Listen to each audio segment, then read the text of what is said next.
Hamas نے Trump کا 20 نکاتی غزہ امن منصوبہ بڑی حد تک قبول کر لیا ہے اور امن منصوبے پر حماس کے جواب کے بعد ڈونلڈ ٹرمپ کا اسرائیل سے غزہ میں حملے روکنے کا مطالبہ سامنے آ گیا ہے اور حماس کے رد عمل کے بعد اب مستقل جنگ بندی کی کوششیں جو ہیں وہ تیز ہو گئی ہیں۔ قطر کے مصر اور امریکہ سے رابطے ہوئے ہیں اور اسرائیل نے بھی حماس کے رد عمل کے بعد ٹرمپ امن منصوبے کے پہلے مرحلے پر فوری عمل شروع کر دیا ہے۔ اس پورے معاملے پر آئیے دیکھتے ہیں ایک رپورٹ۔ غزہ جنگ بندی کی جانب اہم پیش رفت۔ حماس نے ٹرمپ کا 20 نکاتی غزہ امن منصوبہ بڑی حد تک قبول کر لیا۔ حماس اسرائیلی افواج کے مکمل انخلا کے بدلے تمام اسرائیلی قیدیوں کو رہا کرنے کے لیے راضی ہو گیا۔ حماس کی جانب سے جاری اعلامیہ کے مطابق حماس نے ثالثوں کے ذریعے مذاکرات میں شامل ہونے کے لیے مثبت اشارہ دیا ہے، جبکہ غزہ کی انتظامیہ آزاد اور غیر جانبدار ادارے کے حوالے کرنے پر بھی رضامندی ظاہر کی ہے جو فلسطینی ٹیکنوکریٹس پر مشتمل ہو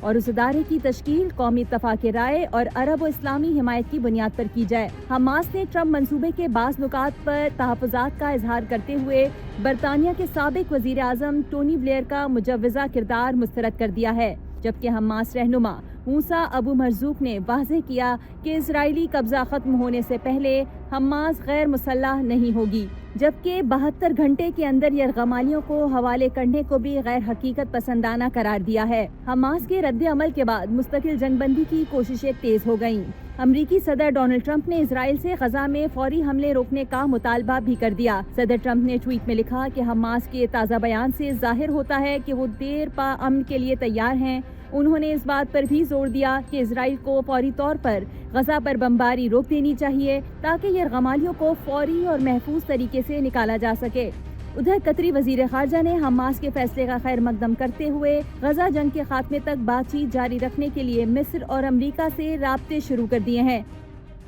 آگے بڑھتے ہیں ناظرین، پروگرام میں مزید خبروں کو شامل کرتے ہیں اور اب آپ کو لے کر چلتے ہیں مراکش کی جانب، جہاں پر بڑے پیمانے پر جاری عوامی مظاہروں کی قیادت کرنے والے جو نوجوانوں کا گروپ ہے انہوں نے حکومت کی برطرفی کا مطالبہ کر دیا ہے اور یہ مطالبہ ایک ایسے وقت میں سامنے آیا ہے کہ جب 6 روز سے جاری احتجاجی لہر کے دوران اب تک بیسکلی 3 افراد ہلاک ہوئے ہیں اور تقریباً 300 افراد ایسے ہیں جو کہ زخمی ہوئے ہیں اور مظاہرین کی جو قیادت کرنے والا جنریشن Z212 جو گروپ ہے اس نے تمام گرفتار افراد کی فوری رہائی کا مطالبہ کیا ہے اور بیسکلی جو اس کا بیک گراؤنڈ ہے، یہ احتجاجی لہر جو ہے وہ گزشتہ مہینے اگادیر کا ایک سرکاری ہسپتال ہے، وہاں پر 8 حاملہ خواتین کی اموات کی خبروں کے بعد یہ معاملہ شروع ہوا تھا۔ عوامی غصے میں کافی اضافہ ہوا تھا اور مظاہرین کا کہنا یہ ہے کہ حکومت کو بڑے انفراسٹرکچر کے منصوبوں اور کھیلوں کے مقابلوں کی میزبانی کے بجائے صحت اور تعلیم کے شعبوں پر توجہ دینی چاہیے۔ یہ سب سے اہم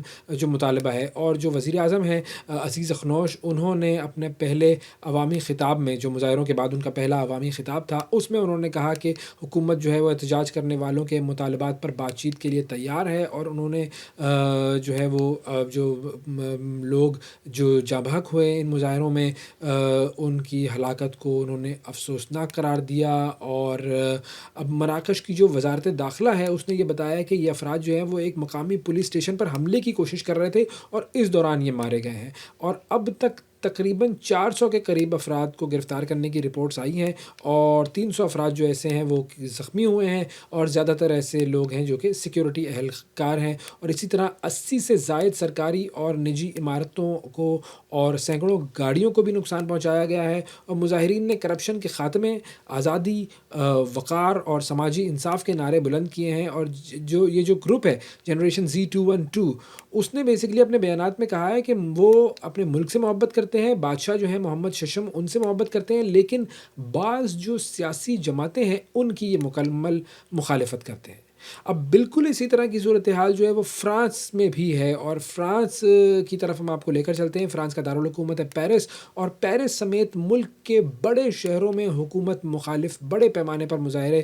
جاری ہیں۔ ہزاروں شہری جو ہیں وہ پلے کارڈز اور بینرز اٹھائے ہوئے سڑکوں پر نکل آئے ہیں اور یہ بیسکلی مظاہرے جو ہیں وہ ایک ملک گیر ہڑتال کا حصہ ہیں جس کے باعث عام زندگی اور ٹرانسپورٹ کا جو نظام ہے بری طرح وہ متاثر ہوا ہے اور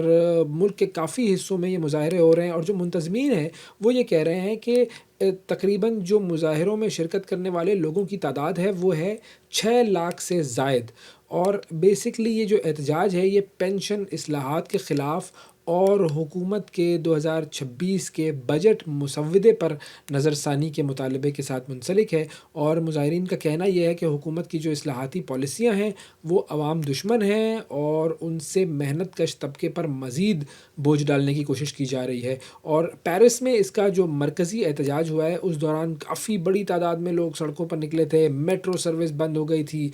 بس سروس وہاں کی بند ہو گئی تھی، کئی روٹس کو عارضی طور پر مکمل طور پر بند کیا انہوں نے، اور جو یونینز ہیں انہوں نے خبردار کیا ہے کہ اگر حکومت نے عوامی مطالبات پر غور نہ کیا تو پھر احتجاج کا جو دائرہ ہے وہ مزید وسیع کیا جائے گا۔ اور مظاہرین جو ہیں وہ حکومت سے مطالبہ یہ کر رہے ہیں کہ فوری طور پر پینشن کی جو اصلاحات ہیں ان کو واپس لیا جائے اور بجٹ میں عوامی سہولتوں کے لیے زیادہ فنڈز مختص کیے جائیں۔ یہ ان کے جو مطالبات ہیں یہ سامنے آئے ہیں۔ آگے بڑھتے ہیں جی، اور اب بات کرتے ہیں امریکی سینٹ میں جو حکومتی شٹ ڈاؤن کو ختم کرنے کی کوشش تھی وہ ایک بار پھر ناکام ہو گئی ہے۔ ہم نے آپ کو بتایا تھا کہ امریکہ میں اس وقت جو حکومتی نظام ہے وہ شٹ ڈاؤن کا شکار ہے، اور اب ریپبلکن پارٹی کا جو فنڈنگ بل ہے وہ محض 44 ووٹ حاصل کر سکا اور اس کی مخالفت میں 54 ووٹ پڑے، اور اسی طرح جو ڈیموکریٹ پارٹی کا جو قلیل المدتی فنڈنگ بل تھا وہ بھی ناکام ہو گیا۔ امریکی جو میڈیا ہے اس کے مطابق اب حکومتی جو شٹ ڈاؤن ہے وہ اگلے ہفتے تک طول پکڑ گیا ہے، اور اس کے نتیجے میں ہزاروں سرکاری ملازمین کی برطرفیاں آج سے شروع ہونے کا امکان ہے، اور وائٹ ہاؤس نے مختلف ایجنسیوں میں کٹوتیوں کے لیے ایک فہرست بھی بنا لی ہے۔ ٹرمپ انتظامیہ جو ہے اس نے ڈیموکریٹک جو ریاستیں ہیں اور جو شہر ہیں ان کے فنڈز روکنے کی مہم تیز کر دی ہے، اور تازہ اقدام کے طور پر شکاگو کی جو ٹرانزٹ اسکیم ہے اس کے لیے مختص تھے $2.1 ارب وہ منجمد کر دیے گئے ہیں، اور اس سے پہلے کی بات کی جائے تو مجموعی طور پر $28 ارب کے منصوبے جو ہیں وہ روکے جا چکے ہیں، اور بجٹ ڈائریکٹر جو ہیں ریس ووٹ انہوں نے یہ دعویٰ کیا ہے کہ یہ اقدام اس لیے کیا گیا ہے تاکہ فنڈز جو ہیں وہ نسلی بنیادوں پر ٹھیکے دینے کے لیے استعمال نہ ہو، تو یہ ان کے پاس ایک ریزن ہے جو کہ وہ دے رہے ہیں۔ اب امریکہ کی تاریخ کی اگر بات کی جائے تو اس میں یہ 15واں شٹ ڈاؤن ہے، اور اس کے دوران تقریباً 2 ملین وفاقی ملازمین ایسے ہیں کہ جن کی تنخواہیں روک دی گئی ہیں، اگرچہ جو فوجی اہلکار ہیں اور جو ایئرپورٹ سیکیورٹی اور بعض دیگر شعبے جو ہیں وہ کام جاری رکھیں گے، لیکن لاکھوں سرکاری ملازمین جو ہیں وہ آج سے فارغ کر دیے جائیں گے۔ اچھا، اس کے علاوہ جو سرکاری تحقیقاتی جو منصوبے ہیں، مالیاتی نگرانی اور کافی ساری سروسز جو ہیں وہ معطل ہو چکی ہیں، اور اگر ہم کچھ مزید نمبرز کی بات کریں تو امریکی حکومت کا تقریباً $1.7 کھرب کا جو بجٹ ہے وہ منجمد ہے، اور یہ کل وفاقی اخراجات کا 1/4 ہے، اور اس کے علاوہ طویل شٹ ڈاؤن کی صورت میں جو فضائی سفر متاثر ہونے کا خدشہ ہے، فوڈ ایڈ معطل ہونے کا خدشہ ہے، اور عدالتوں کی بندش کے بھی خدشات جو ہے وہ بڑھ گئے ہیں، اور اگر یہ بحران جلد حل نہ ہوا تو پھر اکتوبر کے وسط میں وفاقی ملازمین جو ہیں وہ بھی اپنی پہلی تنخواہ سے محروم ہو جائیں گے۔ تو یہ اس وقت جو سچویشن ہے یہ ہے امریکہ کی۔ امریکہ سے آپ کو ہم لے کر چلتے ہیں انگلینڈ کی طرف، جہاں پر چرچ آف انگلینڈ نے سارہ ملالی کو نیا آرچ بشپ آف کینٹربری نامزد کر دیا ہے، اور وہ اس عہدے پر فائز ہونے والی پہلی خاتون ہوں گی، اور دنیا بھر کے 8.50 کروڑ جو اینجلیکن مسیحی ہیں ان کی روحانی سربراہ بنے گی، اور سارہ مالی جو ہیں وہ سابق آرچ بشپ جسٹن ویلبائے ان کی جگہ لیں گی، اور جسٹن نے بچوں کے ساتھ زیادتی کے اسکینڈل کی پردہ پوشی کے الزام کے بعد پھر انہوں نے گزشتہ برس استعفیٰ دیا تھا۔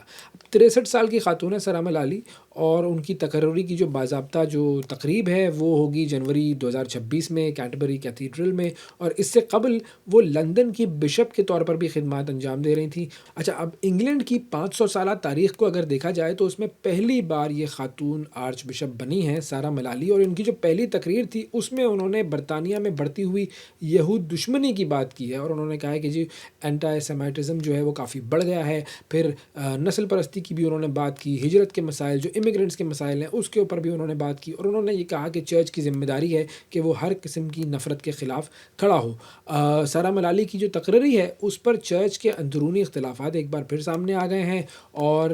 چرچ آف انگلینڈ نے 2014 میں پہلی بار خواتین کو بشپ بنانے کی اجازت دی تھی،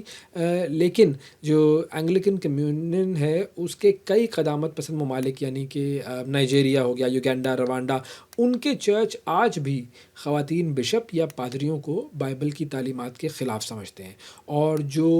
گلوبل اینگلیکن فیوچر کانفرنس کے رہنما ہیں ریورنڈ لارنٹ مبانڈا، انہوں نے یہ کہا ہے کہ بشپ ملالی کی جو تقرری ہے وہ چرچ میں مزید تقسیم کا باعث بنے گی، کیونکہ زیادہ تر اینگلیکن جو ہے وہ اب بھی مانتے ہیں کہ بائبل مردوں کو ہی بشپ بننے کی اجازت دیتی ہے۔ تو چرچ کا جو ایونجلیکل جو دھڑا ہے اس نے بھی اس فیصلے پر تنقید کرتے ہوئے کہا ہے کہ چرچ جو ہے وہ اپنے تعلیمات سے اور اپنے صحیفوں سے دور ہو رہا ہے، اور اس کے برعکس اگر ویٹیکن کی بات کی جائے یا برطانوی بادشاہ چارلز سوئم کی بات کی جائے تو انہوں نے سارہ ملالی کو مبارکباد دی ہے۔ تو یہ ہے جی صورتحال اس وقت چرچ کی۔